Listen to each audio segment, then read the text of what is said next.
I'm on a mission to create a generation of gentlemen, and in today's video, I'm going to share with you 9 little things that a gentleman never does. I recommend you steer clear of these behaviors on your journey to become a man of elegance and class. So let's begin with number 1. The first thing a gentleman never does is vape. Vaping has become incredibly popular in recent years, both as an alternative to smoking cigarettes and as a vice in of itself. But vaping is an incredibly undignified and ungentlemanly thing to do. It looks very immature to be sucking and puffing away at this electronic device that hurls up huge clouds of smoke. Vaping seems to be more acceptable than smoking cigarettes in society these days. And I do not encourage anyone to start smoking, but if you do vape, be mindful that many people find it just as offensive as cigarettes. So I don't think it's acceptable to do in an indoor public place. And even in the privacy of your own home, I highly encourage you to give up this very ungentlemanly habit of vaping. Another thing a gentleman never does is open something with his teeth, like a bottle, a packet, or a sales tag. Especially in public, never do this. I recently saw this go very wrong for a gent whom I saw trying to open a packet of ketchup with his teeth in a restaurant. He couldn't open it with his hands, so he resorted to biting away at the packet with his teeth. Unfortunately, when he finally got it open, it burst open with a dramatic splat of ketchup everywhere. So not only is opening things with your teeth very undignified, it's also highly ineffective. I'm sure that gentleman wishes he'd just enjoyed his fish and chips without the ketchup. So I urge you, any kind of packet, bottle, or anything that you can't open with your hands, use a knife or a pair of scissors or ask someone for help. If that still doesn't work, then it's best to just leave it be and not risk embarrassing yourself by opening something with your teeth. Next, we have another food-related behavior that a gentleman should avoid.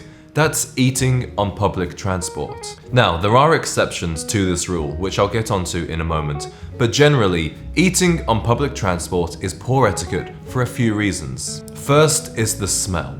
People ride buses and trains to get from A to B, not to smell other people's food. Hot food, especially greasy fast food, gives off very strong odors that are unpleasant to everyone around you. And on a train, your fellow passengers likely can't even open a window to escape it. Food on public transport is also poor etiquette because it leaves a mess, you have crumbs and packaging to deal with, and some people are so rude that they leave these behind on their seat or table when they disembark. Now, there are some exceptions to the no food on public transport rule. On a long train journey, there's nothing wrong with eating the meal provided for you if you're in a dining carriage. If you're in standard class, a cold sandwich and a packet of crisps is completely inoffensive. Just remember, a gentleman always clears up his mess and would never leave behind any crumbs or packaging for the staff or his fellow passengers to clear up. If you're enjoying this video and you want to meet more men who share your passion for gentlemanly behavior, you'll find the link below to join the Gent Z community. Wherever you are in the world, you can meet like-minded men and take part in twice-weekly video calls with me where we talk about topics just like this. Another small etiquette mistake that a gentleman would never make is wearing open-toe footwear anywhere except for the beach or the pool. The truth is, gents, nobody wants to look at your toes. Especially if your feet are like the feet of the average man with long, ingrown toenails and dry, cracked skin. In my opinion, it's a matter of hygiene and you shouldn't wear open-toe footwear for the same reason you wouldn't wear open-crotch trousers. Obviously, at the beach or the pool, flip-flops and sandals are completely appropriate. But these days, men are wearing these types of shoes at restaurants, on airplanes, and even in the workplace. That is definitely not the behavior of a gentleman. Now let's go back to some basic dining etiquette. A gentleman never eats a meal without a napkin on his lap. When you dress like a gentleman, you put thought into your clothes. It's a terrible shame if you were to ruin an outfit by spilling something down yourself. So every time you dine, place a napkin on your lap. Good restaurant etiquette tells you to place your napkin on your lap as soon as you sit down. That way, you won't forget it later. But even at casual dining places, you will find paper napkins, and I highly encourage you to make use of them. As for eating on the go or eating while standing up, that in of itself is very ungentlemanly. I always wait till I have the opportunity to sit down before eating. And if you're not used to eating with a napkin, I encourage you to start practicing this one at home. Buy yourself a set of white, cotton, washable napkins and use one for each meal. While some of the items on this list might seem very particular or fussy, I think we can all agree that this next behavior is incredibly ungentlemanly. I'm talking about giving your unsolicited opinions on contentious topics like politics and religion. Let me give you an example. I recently took a tour of the Isle of Islay in Scotland. It was an organised tour with a coach driver who served as our guide. While showing us around the island, he decided that just pointing out local landmarks wasn't enough. While on the microphone, he decided to give his completely unwarranted opinions about religion, the upcoming election, and taxes. I'm not easily offended, but I know for a fact that some people on that coach were offended by what he said. And it was completely unwarranted, unprofessional, and unnecessary.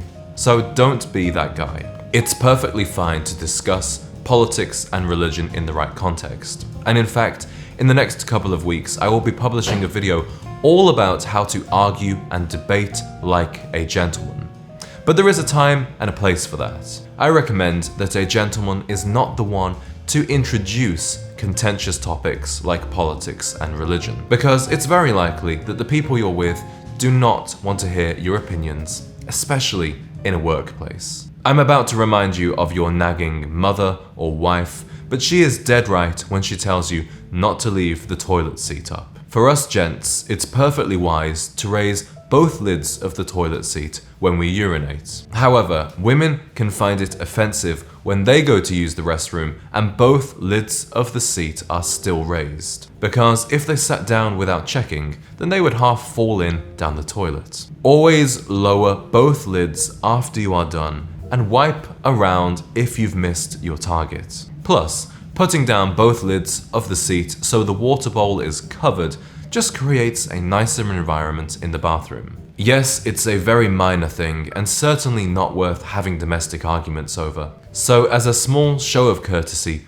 putting down the toilet seat is a little thing that a gentleman always does. Leaving the toilet seat up at a lady's house is particularly rude, but you will never even get to a lady's house if you do this next very ungentlemanly behavior. I'm talking about ghosting. Ghosting is when you suddenly stop replying to messages or returning calls without explanation, leaving the other person wondering what they did wrong. A gentleman always gives a lady the courtesy of letting her know if he's no longer interested, so that she can accept that and move on. Ghosting is a very cowardly behavior that has sadly become more common with social media and dating apps. But as a gentleman, you have to hold yourself to a higher standard, and you do not have to share any upsetting truths about why you don't want to see somebody again. It's perfectly adequate to simply say that you didn't feel the connection you were looking for and that you wish her all the best. So, a gentleman should tactfully avoid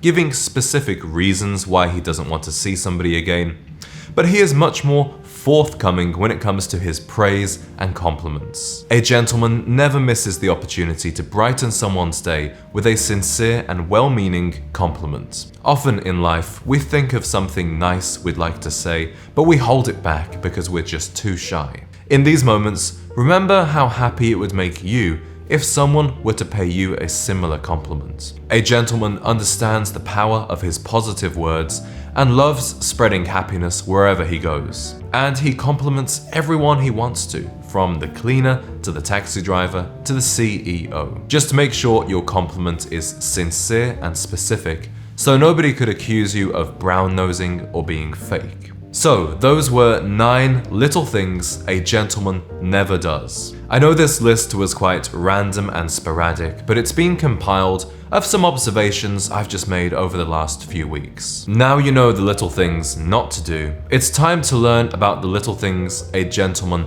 always does. And for that, I've got this video right here.